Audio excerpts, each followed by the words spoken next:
প্রথমে আমি যেটা বলতে চাই যে এই বাংলাদেশের একটা কালচার যে ক্রেডিট নেওয়া, আ নেওয়া না নেওয়া, ডিফেম করা। আমাদের মধ্যে এই ক্রেডিট নেওয়া এবং দেওয়া এটা অবশ্যই আওয়ামী লীগ শুরু করেছে যে আ ভাই যেটা বলতেছিলেন যে আ শেখ মুজিব ছিলেন জেলে এবং অ্যাকচুয়ালি উনি তখন জানতেনও না মানে অ্যাকচুয়ালি উনাকে যখন ওই লন্ডনের পথে নিয়ে যাওয়া হয়েছে, লন্ডনে গিয়ে উনি জানতে পারছেন যে বাংলাদেশ স্বাধীন হয়েছে। এর আগ পর্যন্ত উনি জানতেনই না।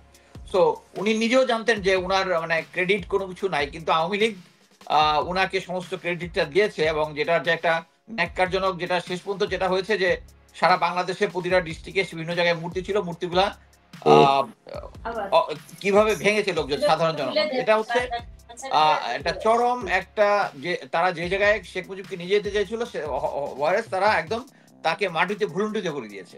সো আমি মনে করি যে এইখানে ক্রেডিট দেওয়া বা নেওয়াটা ইজ ভেরি আনইম্পোর্টেন্ট। আমি মনে করি আ প্রধান উপদেষ্টা ডক্টর ইউনূস আ তাদেরকে ২ জন বা ৩ জন, ৩ জনের মধ্যে তো একজন তো আবার ভেজাল ছিল যেটা দেখলাম আরকি। ওই হুম। ২ জনকে বা ৩ জনকে ওখানে পরিচয় করে দেওয়ার সময় মাস্টার মাইন্ড না বলে যদি বলতেন, one of those leaders মানে লিডারদের মোট লিডারদের একজন তাহলে বোধহয় জিনিসটা সবচেয়ে ভালো হতো। বাট এই সিচুয়েশন এ আমরা মনে করি যে আমরা কে এটার ক্রেডিট নিল না নিল এটা নিয়ে আমাদের বেশি এটাকে বড় ইস্যু করারও কোনো আমি দেখি না। মানে লাভ দেখি না। বাট আমি যেটা মনে করি যে আ প্রফেসর ইউনূসের যে আমেরিকা ভিজিট যেটা, এটা আন্তর্জাতিকভাবে এটা একটা সফল এবং যেহেতু ওয়ার্ল্ড লিডাররা উনাকে রিকগনাইজ করেছেন এবং উনি তার স্বমহিমায় যে অনুষ্ঠানগুলোতে আছেন, আগে দেখা যেত যে বাইডেনের সাথে সেলফি তোলার জন্য শেখ হাসিনা যেত, কিন্তু দেখা যাচ্ছে আমাদের প্রফেসর ইউনূসের সাথে লোকজন সেলফি তোলার জন্য বা তাকে সম্মান দেখাচ্ছে, সবাই তার সাথে ছবি তুলতে যাচ্ছে। সে যে একটা ইম্পোর্টেন্ট ফিগার, ওয়ার্ল্ড লিডার এটা সবাই রিকগনাইজ করেছে। তো এটাতে আমরা ধরে নিতে পারি যে আমি আমেরিকার সাথে বাংলাদেশের যে সুসম্পর্ক যেটা, এটা ফিউচারে আরো বৃদ্ধি পাবে এই প্রফেসর ইউনূসের আন্ডারে। কিন্তু এট দ্য সেম টাইম একটা জিনিস বুঝতে হবে যে ভারতের সাথে তাদের একটা বড় একটা আ টাই আছে। যে টাইটার মেইন কারণ আমি বলব হচ্ছে চায়না এবং ইন্ডিয়ান একটা বিশাল বড় একটা মার্কেট। সো যদিও তারা আমাদেরকে এই সিচুয়েশন এ তাদেরকে আমাদেরকে হেল্প করেছে আমি বলব না মানে সাপোর্ট দিচ্ছে। আরেকটা জিনিস আমি বলি যে অনেকের মধ্যে এখন একটা কনসেপ্ট আছে যে এই ছাত্র আন্দোলন বা ছাত্র জনতার আন্দোলন, জনগণের আন্দোলনকে পিছন থেকে আমেরিকা সাপোর্ট করেছে। আমি এটা স্ট্রংলি ডিনাই করব কি জন্য? কারণ আপনারা একটা ভিডিও দেখেছেন যে পুলিশ একটা অফিসার বলতেছে যে, "একজনকে মারি একজনই মরে আর কেউ যায় না।" এতে হুম, আমাদের যে জনগণের যে ডেডিকেশন, এই ডেডিকেশন কোন ফরেন পাওয়ার আমাদেরকে কানে কোন আ আ মন্ত্র পড়ে দিয়ে এটা দিতে পারবে না। এটা আমাদের নিজস্ব। আমাদের ছাত্র জনতা এই পরিমাণ ডেডিকেশন পর্যায়ে পৌঁছেছে শেখ হাসিনাকে তাদেরকে টপল করতেই হবে। ওই ডেডিকেশন নিয়ে এবং আমরা অনেকগুলো ভিডিও দেখেছি। যারা এরপরে গণভবনে গিয়েছে তারা আমি না দেখেছি ওটা একটা আমাকে গ্রুপ বল বিভিন্ন স্তরের মানুষ একদম খেটে খাওয়া মানুষ থেকে মধ্যবিত্ত, উচ্চবিত্ত ওখানে দাঁড়িয়ে আল্লাহর কাছে দোয়া করতেছে এবং অঝোর ধারায় কান্না করতেছে। যে আল্লাহ আমাদেরকে এই টাইরেন্ট থেকে রক্ষা করছে। সো আমি মনে হুম, করি না যে আমেরিকানরা এটার মধ্যে একটা মানে এই ডেডিকেশনটা আমাদের ভিতরে ওরা ঢুকিয়ে দিয়েছে। সো এটা আমাদের হুম, নিজস্ব একান্ত নিজস্ব বিজয় শেখ হাসিনার বিরুদ্ধে। সো এখানে আমাদেরকে যেটা সতর্ক থাকতে হবে, আমি অলরেডি দেখেছি যখন ডোনাল্ড লু যখন বাংলাদেশে ভারত হয়ে যখন আসে, তখন আ আ আ প্রফেসর ইউনূস বলেছে যে, "আমরা দেশের ইন্টারেস্ট সবচেয়ে আগে দেখব।" সো এখন এটা ফিউচারে আমাদের দেখার বিষয় যে আমেরিকার সাথে যে আমাদের যে আ টাইটা এবং যে বৃদ্ধিটা হয়েছে এবং আমরা বিভিন্ন স্তর থেকে যে সমস্ত আ এইড এবং সাহায্য পাচ্ছি, এটা প্রফেসর হুম, ইউনূসের জন্য তাতে কোনো ডাউট নাই। সো এটার সাথে যখন ভারতের একটা মিক্স আপ হবে, কারণ ভারত যখন তার ইন্টারেস্টকে পার্সু করবে, আমি এখন জিনিসটা এমনভাবে দেখতেছি যে এই প্রফেসর ইউনূসের সরকারকে ডিসক্রেডিট দেওয়ার জন্য এখন এক একেক ধারায় প্রতিটা সেক্টরে শেখ হাসিনার যে রেজিম গুলো আছে, রেজিমের লোকজন এখনো আছে, তারা ক্রমাগত চেষ্টা করে যাচ্ছে। বিসাইড আমেরিকান থ্রেট আমি বলব যে আমেরিকার সাথে প্রফেসর ইউনূসের যে হুম, ভালো সম্পর্কটা আছে, এইটা এদেরকে একটা মেসেজ দেয় যে তারা যদি কোনো প্রতিবিপ্লব বা কোনো কিছু করে, it will not be successful because of America. America তার পাশে আছে। সো ভারত ইচ্ছা করলেই কোনো কিছু পারবে না। কিন্তু ভারত কিন্তু থেমে নেই। ভারত কিন্তু আমাদের হিল ট্রাককে অশান্ত করার চেষ্টা করতেছে। সেনাবাহিনীর যে বিভিন্ন যে সেনাবাহিনীর মধ্যে এখন পর্যন্ত আ একজন অফিসার ছাড়া বাকি কাউকেও কিন্তু চাকরিচ্যুত 2 জনকে শুধু রিটায়ারমেন্ট দেওয়া হয়েছে, বাকি কোনো কিছু ইভেন অফিসার যাদের সাথে ইন্ডিয়ান অজিত দোভালের টেক্সট মেসেজ আদান প্রদান হচ্ছে, সেই সমস্ত অফিসারদেরকেও এখন পর্যন্ত চাকরিচ্যুত করা হয়নি। এই মুহূর্তে আমাদের কোনো ডাউট নাই যে ওয়াকার স্যারের যে ইন্টেনশন, উনি বলতে চাচ্ছেন, মানে বোঝানোর চেষ্টা করতেছেন। ইভেন আমরা যারা বিভিন্ন জায়গায় কথা বলি, আমি ছাড়া অনেকেই উনি ফোন করেছেন, ফোন করে বোঝানোর চেষ্টা করতেছেন যে উনি সবার এগেনস্টে ব্যবস্থা নেবেন, কিন্তু উনার গতিটা স্লো মেনে নিতে পারতাম, বাট স্লো মানে কি এখন উনি ব্যাক গিয়ারে চলে যাচ্ছেন। এখন আপনি একটা জিনিস দেখেন, আপনারা সবাই লেফটেন্যান্ট তানজিমের মৃত্যুটা দেখেছেন, এবং লেফটেন্যান্ট তানজিমকে যে অপারেশনটা করা হয়েছে, অপারেশনের মধ্যে মাত্র 30 রাউন্ড অ্যামুনিশন ছিল। এটা তো মেনে যাওয়া যায় না। আর্মির যে বেসিক এসওপি স্ট্যান্ডার্ড প্রসিডিউর যেটা আছে, যে ফার্স্ট লাইন অ্যামুনিশন সবার সাথে থাকবে, এটা না করে একটা অফিসারকে লাইফ সেটিং এর মধ্যে রাখা হয়েছে। শুধু তাই না, আপনারা যদি যে কোনো জায়গায় দেখেন, সেনাবাহিনী কোথাও গিয়েছে, কোনো একটা অপারেশনে গিয়েছে, সেনাবাহিনী বলে এখন কোথাও একটা ঘেরাও দিয়ে রাখছে, সে যত হোস্টাইলই হোক, তারা কি গুলি করার চেষ্টা করবে? সেনাবাহিনীকে গুলি করার চেষ্টা করবে? এখানে গুলি করেছে, প্রথমে তাকে গুলি করেছে, তার গলার মধ্যে 2টা গুলির ইয়া আছে, আমি নিজে ছবিটা দেখেছি, আমার কাছে ছবিটাও আছে। তাকে গুলি করা হয়েছে এবং তারপরে তাকে টেনে নিয়ে গিয়ে ছুরিকাহত করা হয়েছে। এত বড় সাহস কাদের? এইটা যদি বাইরে থেকে কেউ ইনস্ট্রাকশন না দেয়, এবং সে যদি না জানে যে এর কাছে কোনো অ্যামুনিশন নাই, এখন এটার জন্য 10 ডিভের জিওসি থেকে শুরু করে ব্রিগেড কমান্ডার, তার সিও, প্রত্যেককে জবাবদিহিতা করতে হবে, কিন্তু জবাবদিহি করা হচ্ছে না। এই কারণেই মানে সেনাবাহিনীর মধ্যে যারা আয়নাঘর করেছে, করেছে, এদের কেউই সবাই স্ব পদে বহাল আছে। ম্যাক্সিমাম যেটা হচ্ছে এক পোস্টিং অর্ডার থেকে আরেক জায়গায় করা হয়েছে। এই কারণে মনে করেন যে আপনারা যে বাইতুল মোকাররমের খতিবকে দেখেছেন, সে ফেরত আসছে কি এর জন্য? সে দেখতেছে যে আওয়ামী লীগের সময় স্ব পদে বহাল আছে, ভয়ের তো কোনো কারণ নাই, সে ওখানে চলে আসছে। এবং এটা প্রতিটা সেক্টরেই হচ্ছে, প্রতিটা সেক্টরে হচ্ছে। এবং সেম জিনিস যারা যারা উপদেষ্টা নিয়োগ হচ্ছে, তারাও আমি মনে করি যে সেনাবাহিনী থেকে যারা হয়েছে, তারাও জেনারেল ওয়াকারের অ্যাডভাইসে হয়েছে। তারপরে আপনারা একটা জিনিস দেখেন, আমি এর আগেই একটা আমি যেহেতু ফেসবুকে লেখালেখি করি, অন্য কোথাও লেখালেখি করতাম না, সেখানে আমি কয়েকবারই আমি বলেছি যে বিএনপি এবং আওয়ামী লীগ দুইটার ভিতরেই একটা বুদ্ধিজীবী গোষ্ঠী আছে, তারা হচ্ছে ভারতীয় র পেইড। তারা সবসময় সরকারকে বোঝায় যে আমরা যদি ভারতের সাথে যোগাযোগ না রাখি বা খাতির না করি, তাহলে আমরা ক্ষমতায় যেতে পারবো না।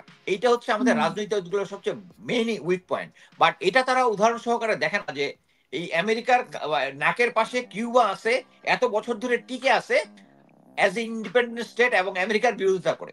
কিভাবে? কারণ একটা জিনিস বুঝতে হবে যে আন্তর্জাতিক পর্যায়ে প্রতিটা রাষ্ট্রের সম্মান হচ্ছে সেই। সংক্ষেপ করবেন। আচ্ছা আচ্ছা, আমি যেটা বলতে চাচ্ছি যে এখন যেটা দেখা যাচ্ছে যে বিএনপির লোকজনের সাথে আওয়ামী লীগ, সরি, জামাতের লোকজনের সাথে আওয়ামী ঘটনার সাংবাদিক যাচ্ছে, বিএনপির লোকজন ভারতের সাথে মিলে যাওয়ার চেষ্টা করতেছে। এটার কারণ একটাই যে প্রতিটা জায়গার মধ্যে ভারতীয় ইনফিল্ট্রেশন। এটার কারণ একটাই যে আমাদের দেশে এখন পর্যন্ত আমরা কখনো গণতন্ত্রভাবে সঠিকভাবে প্রেস করতে পারি নাই। গণতন্ত্র যখন সঠিকভাবে একটা মানে তারা চুজ করে তাদের নেতা নির্বাচন করবে, তখন এই জিনিসটা কমে যাবে। আমি অ্যাট প্রেজেন্ট এখন যেটা দেখতেছি, অনেকে শুনেছি যে, আপনারাও শুনেছেন যে ছাত্ররা একটা রাজনৈতিক দল করবে। ছাত্ররা করতেই পারে, কোনো সমস্যা নাই, এটা স্বাধীন দেশ। বিএনপি আছে, আওয়ামী লীগ তো এখন মানে এখন যারা ক্ষমতা আছে, তারা আওয়ামী লীগকে আবার রিঅর্গানাইজ করার একটা সুযোগ দেওয়ার চেষ্টা করতেছে এই সিচুয়েশনে। এবং আমি আরেকটা জিনিস সচেতন ভাবে, এটা আপনাদেরও চোখে পড়ার কথা, সেটা হচ্ছে তারা চেষ্টা করতেছে যে বিএনপি কে ডিসক্রেডিট করার জন্য। এটা আপনারা এর আগেও কয়েকটা বলছেন, বাট আমি মনে করি যে একটা স্বাধীন দেশের নাগরিক হিসাবে যারা ক্ষমতায় থাকবে বা যারা রাষ্ট্র পরিচালনা করবে, তাদের যে দৃষ্টিটা হবে হচ্ছে নিরপেক্ষ। বর্তমানে এই নিরপেক্ষ জিনিসটা দেখা যাচ্ছে না। আমি যেটা ভাবতেছি যে হয়তো এরকম একটা সিস্টেম করা হচ্ছে যে কোনো না আগামী রাষ্ট্রটা কিভাবে গঠন করবে, এটা অলরেডি ভারত আমাদের ভিতরে দিয়ে, আমাদের যারা প্রশাসনের ভিতরে ঢুকে, তারা ওই জিনিসটা সেট করার চেষ্টা করতেছে, যেটা আমরা হয়তো বুঝতে পারতেছি, হয়তো বুঝতে পারতেছি না সচেতন ভাবে। সামাজিক প্রেক্ষাপটে মানে আমাদের উচিত হচ্ছে, এটা আমার পার্সোনাল থিওরি, যে সামাজিকভাবে যারা এই আওয়ামী লীগ এই গণহত্যা চালিয়েছে এবং তাদেরকে সহায়তা করেছে, এদের সাথে আমি অ্যাটলিস্ট সামাজিকভাবে মেলামেশা করতে ইচ্ছুক না। সো আমি যেরকম এখানে আছে, এখানে আমেরিকাতে এক্স ডিজিএফআই আছে, বা Saiful Abedin, major general Saiful Abedin retire করে উনি এখানে এসছেন। উনি বেশ টাকা পয়সাও এখানে এসে একটা বিশাল বড় বাড়িও কিনেছেন, এবং তার নামে আমরা অ্যাকচুয়ালি হোস্টে বা হোম হোমল্যান্ড সিকিউরিটিতে আমরা অ্যাকচুয়ালি কমপ্লেন দিয়েছি। সে যেহেতু গণহত্যার সাথে জড়িত ছিল এই সেই, এবং তার সাথে আমাদের ক্যাডেট কলেজ কমিউনিটির কয়েকজন ছবি তুলেছিল সামাজিকভাবে। আমরা অ্যাকচুয়ালি এই জিনিসটাকে নিন্দা জানিয়েছি ফেসবুকে। জাস্ট পরবর্তীতে তারা ছবিটা ডাউন করে ফেলেছে। আমি জাস্ট বলতে চাচ্ছি, যারা এই গণহত্যা এবং অন্যান্যের সাথে জড়িত ছিল তাদেরকে আমরা সামাজিকভাবে বয়কট করব। সো ওখানে যদি ওনারা এসে বসে থাকেন, আমি হলে ওখান থেকে উঠে চলে যেতাম। আমার মনে হয় সবাই যদি উঠে চলে যেত, তাহলে একটা ডিফারেন্ট সিনারিও হতো, যে আমরা সামাজিকভাবে এই তারা যে কাজটা করেছে, তাহলে এটা সবার কাছে একটা মেসেজ হইতো। অ্যাটলিস্ট আমি এটা দেওয়ার চেষ্টা করতাম। আচ্ছা, এখন আসি হচ্ছে ভারত প্রসঙ্গ। ভারতের যেটা হচ্ছে, আমি একভাবে বিএনপির সাথে যে মিটিংটা হয়েছে, আমি মনে করি যে ভারতীয় মিডিয়া এটাকে বড় করে প্রচার করার চেষ্টা করতেছে, যে বড় গলতে শুরু করেছে। হোয়ারেজ এর আগ পর্যন্ত তারা প্রচার করেছে যে ভারত সমস্ত ওই যে ডিমগুলো এক ঝুড়িতে রাখছে এবং ঝুড়িটা ড্রপ করেছে এবং সমস্ত ডিম কিন্তু ভেঙে গেছে। অতএব ওই সিচুয়েশনে এখন তারা আবার বরফ ভেঙে যাচ্ছে, এটা কিন্তু মিলল না। মোট কথা হচ্ছে, আমি মনে করি বিএনপি যদি ইন্ডিয়ার সাথে কথা বলে থাকে, আমি মনে করি এটা নেগেটিভ ভাবে দেখার কিছু নাই। বাট যেটা করতে হবে, তাদেরকে একটা মেসেজ দেওয়া, যে তারা যখন এটা জয়েন্ট বিবৃতি বা কোনো কিছু যদি তারা দিতে চায় পরবর্তীতে, যে তাদের সীমান্ত হত্যা থেকে শুরু করে, এবং বাংলাদেশে যে অলরেডি আমাদের একজন উপদেষ্টা বলেছে যে ভারতের হাত আছে আমাদের যে হিল ট্রাক্স এখন যে ক্রাইসিস গুলো হচ্ছে, সীমান্ত হত্যা, এবং হাজার হাজার সাবজেক্ট আছে যেটাতে ভারত আমাদেরকে আমাদের আমাদের উপর প্রভাব বিস্তার করার চেষ্টা করছে। অলরেডি একজন লয়ার তাজুল, আমি দেখলাম, উনি বলেছে যে ভারতীয় পুলিশ বাহিনীর ড্রেসে ভারতীয় বাহিনী আমাদের এখানে ছিল, এটার প্রমাণ পাওয়া গেছে। আমি নিজে কনফার্ম করেছি, ইয়াতে লাইভ করেছি ফেসবুকে, যে 5ই আগস্টের পরে 21 জন ভারতীয় police with tear gas, rubber bullet এগুলো নিয়ে জাহানাবাদ ক্যান্টনমেন্টে ছিল। ওইটা আমি লাইভ করার পরে একদিন পরে তারা ওখান থেকে চলে গেছে। তারপরে সেনাবাহিনী বিবৃতি দিয়েছে, এরকম এম্বাসির কেউ ছিল না। বাট আমি 100% কনফার্ম, কারণ ওখানকার যারা আছে তাদের সাথে ডাইরেক্ট ভাবে কথা বলেছি। এই যে প্রমাণগুলো পাওয়া গেছে যে ভারত সরাসরি করেছে, এই জিনিসগুলো আমরা ভারতের সাথে, আমি মনে করি বিএনপি যেটাই বলবে সাথে স্মরণ করিয়ে দিবে যে তোমরা এই এই এই করেছো। সো আর আমি পার্সোনালি মনে করি যে ভারতের সাথে আপনি যদি যে কোনো জিনিসই নতজানু ভাবে তাদের সাথে ডিল করেন, তারা পেয়ে বসবে। এবং এটার প্রমাণ হচ্ছে, তার এই ডিপ্লোমেসি অলরেডি তার নেইবার সবগুলোর সাথে ফেল করেছে। একমাত্র বাংলাদেশের সরকার এই স্বৈরাচারী হাসিনার সাথে তার ইয়াটা ছিল। এখন মনে করেন, এখন ইলিশ প্রসঙ্গে আসি। ইলিশ মাছটা মানে এখন উপদেষ্টারা যে কথাই বলুক, আমার কথা হচ্ছে, এটা আন্তর্জাতিকভাবে এবং আমাদের জনগণের কাছে প্রচার হয়েছে যে আমরা কোনো ধরনের চাপের কাছে নথি স্বীকার করে ভারতের কাছে ইলিশ দিচ্ছি। বাট আমরা যদি এটা না দিতাম, তাহলে আমাদের এই যে অর্থনৈতিকভাবে যে আমরা যে ডলার যেটা ইনকাম করতাম তাদেরকে রপ্তানি করে, তার থেকে অ্যাটলিস্ট 10 থেকে 20 গুণ লাভ হইতো। সেটা হচ্ছে আমাদের যে পজিশনটা আন্তর্জাতিক পর্যায়ে, যে আমরা we are strong against India. Farooq ভাই যেটা বলেছে, যে আমাদের আন্তর্জাতিকভাবে প্রতিটা দেশের সম্মান হচ্ছে সেম। সো এই সম্মান যখন সেম থাকে, অ্যাকচুয়ালি আন্ডারডগের একটা ফেসিলিটি থাকে, সেটা হচ্ছে আমি যদি আন্ডারডগ তার থেকে মানে একটু কম শক্তিশালী দেশ হই, আমি কিন্তু তার মুখের উপরে রং কথাটা বলে দিতে পারবো, আন্তর্জাতিক প্রচার করে সেটা তার এগেস্টে যাবে। তো আমরা কিন্তু এইটা করতেছি না। এই ইলিশ ডিপ্লোমেসি যেটা হয়েছে, আমি বলবো এটা রং হয়েছে। এটা যদি আমরা না দিতাম, তাহলে আমরা আমাদের যে মোরাল এবং যে স্ট্রেংথটা ইয়ার সাথে, তখন ইন্ডিয়া বুঝতে পারতো যে আমাদের এই জিনিসটা করাটা আমাদেরকে ফিউচারে বাংলাদেশের সাথে ডিল করে আরো সফট নীতি করতে হবে। এটা তাদেরকে স্ট্রং করবে এবং তারা ওই যে তাদের যে প্রেজেন্ট নীতি আছে ওইটাই চালায় যাবে। আর আমি আরেকটা জিনিস এখন বলবো, যে আমাদের সাথে এখন আমেরিকার সাথে ভালো সম্পর্ক, আমেরিকার সাথে ইন্ডিয়ার ভালো সম্পর্ক। একটা জিনিস বুঝতে হবে, যে এখানে ইন্ডিয়াকে সাপোর্ট দিচ্ছে ইন্ডিয়ার বাজার, আর একটা হচ্ছে চায়নাকে ফেস করার জন্য, চায়নার তার অবস্থানকে স্ট্রং করার জন্য। এখানে বুঝতে হবে যে এখানে একটা নতুন নতুন না, মানে অনগোয়িং সিচুয়েশন হচ্ছে মায়ানমার। আমরা সবাই জানি আমেরিকার একটা মায়ানমার বা বার্মা অ্যাক্ট আছে, তারা ইচ্ছে করে বার্মা অ্যাক্ট নামটা দিয়েছে এই জানতাকে একটু আন্ডারমাইন করার জন্য। এবং ওইখানে যে একটা পাইপলাইন আছে চায়না এবং ইন্ডিয়ার ওখানে ইনভেস্টমেন্ট আছে। এই কারণে বার্মা অ্যাক্টে কোনো কিছু করতে হলে ভারতের সাহায্য আমেরিকা পাবে না। So they need Bangladesh. এটা আমি বলে রাখতেছি, এটা ফিউচারে এই জিনিসটা মার্চ হবে, যখন ফিউচারে যখন বাংলাদেশের সিচুয়েশন একটু স্ট্রং হবে, আমেরিকা আমাদেরকে প্রেশার দিবে বার্মা এক সাকসেস করার জন্য। সো এটা হচ্ছে তাদের মেইন প্ল্যান। সো আমি মনে করি যে বর্তমানে যে মায়ানমারের যে আরাকান আর্মি আছে যারা আমাদের বর্ডারে কাজ করছে, এদের আমাদের প্রেজেন্ট ভালো রিলেশন করার দরকার আছে, এদের সাথে আবার ইন্ডিয়ার খারাপ রিলেশন। সো ফিউচারের যে টানাপোড়ন যেটা হবে, একদিকে হচ্ছে চায়না, একদিকে হচ্ছে আমেরিকা, হচ্ছে একদিকে হচ্ছে ইন্ডিয়া। এই সবগুলো ক্রাইসিসের মধ্যে আমাদের সরকারকে সঠিক ডিসিশনটা নিতে হবে। আমি মনে করি প্রেজেন্ট যদি আমরা এই সবকিছু মিলায়, এখন আমরা তো আমেরিকার সাথে ইয়া করতেছি, okay let's enjoy the happy time, but যখন ক্রাইসিস টাইম আসবে তখন কিন্তু ইন্ডিয়াকে সাপোর্ট দেওয়ার জন্য আমেরিকা থাকবে। যার আগে আমরা সবাই জানি সিকিউরিটি রিজনে ইন্ডিয়ার কাছে বাংলাদেশকে লিজ দিয়েছিল। এখন সেই সিচুয়েশন কি জন্য নাই?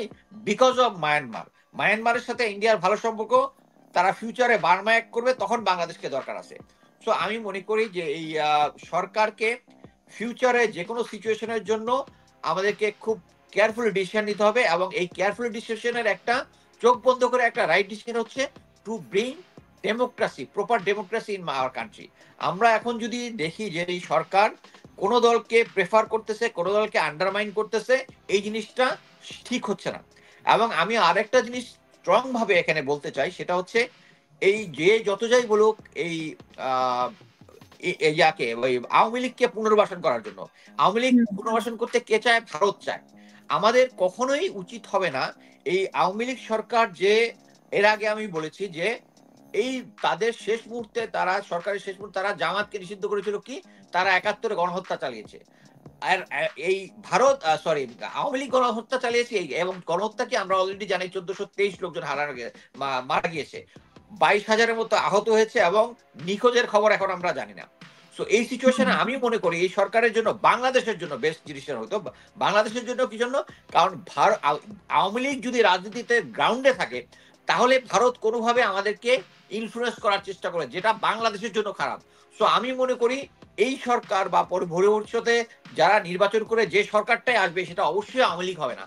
তখন আমি চাই যে একটা হানা রেফারেন্ডাম ভোটের মাধ্যমে আমরা আওয়ামী লীগকে নিষিদ্ধ করতে, আমি মনে করি, আমি করি যে আমাদের নেক্সট নির্বাচিত সরকার যারাই আসবে, কারণ আমাদের ভারতের যে দাদাগিরিটা থেকে আমাদেরকে মুক্ত হইতে হবে। মুক্ত হওয়ার জন্য এই আওয়ামী লীগকে রাজনীতি নিষিদ্ধ করা আমাদের একটা ইম্পর্টেন্ট দাবি।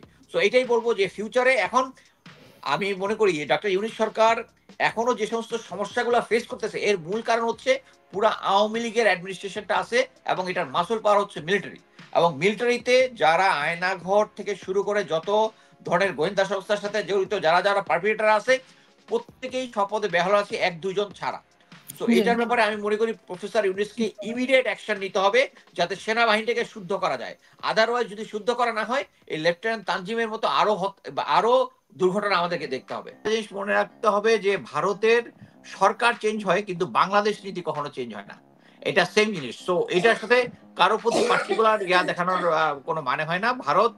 আমাদের শুধু একটাই করতে হবে, বর্তমানে যে ভারতের পণ্য বয়কট আন্দোলন যেটা চলতেছে, এটা তাদেরকে really it hurts them. So এটা চালু রাখতে হবে, এবং পাশাপাশি প্রতিটা ক্ষেত্রে তাদের যেগুলো অনিয়ম আছে ওগুলো তাদেরকে বলতে হবে, এটা সরকারি করুক বা বিএনপি করুক বা অন্যান্য রাজনীতি দল যদি ওদের সাথে মানে ভারতের সাথে যদি কথা বলে। আরেকটা জিনিস আমি লাস্টে একটা জিনিস বলতে চাই, সেটা হচ্ছে আমার কাছে মনে হয়েছে বিভিন্ন অনলাইন এবং বিভিন্ন পত্রিকা দেখে, যে যারা এই গণ বিপ্লবে যারা আহত হয়েছে, যারা মৃত্যুবরণ করেছে, আল্লাহ তাদের শহীদের মধ্যে দান করুন, যারা বা নিখোঁজ আছে বা যারা আহত হয়েছে, তাদের যে চিকিৎসার সময় আমরা বিভিন্ন সমস্যা, বিভিন্ন জিনিস দেখতেছি। আমার মনে হয় সরকারকে, এবং যেহেতু ২ জন ছাত্রদেরই উপদেষ্টা ২ জন আছেন, আমরা এটা স্ট্রংলি তাদের সম্পূর্ণ চিকিৎসার ভার দেশের বা রাষ্ট্রীয় কোষাগার থেকে দেওয়া উচিত বলে আমি মনে করি, এবং এটা নিশ্চয়ই আমাদের যে উপদেষ্টারা আছে এটা স্ট্রংলি দেখবেন। আমার মনে হয় এটার ব্যাপারে কোনো একটা রিল্যাক্টেন্স আছে, কারণ আমরা এখনো অনেক বিভিন্ন সাফারিং এর স্টোরি আমাদের কানে আসে। ধন্যবাদ।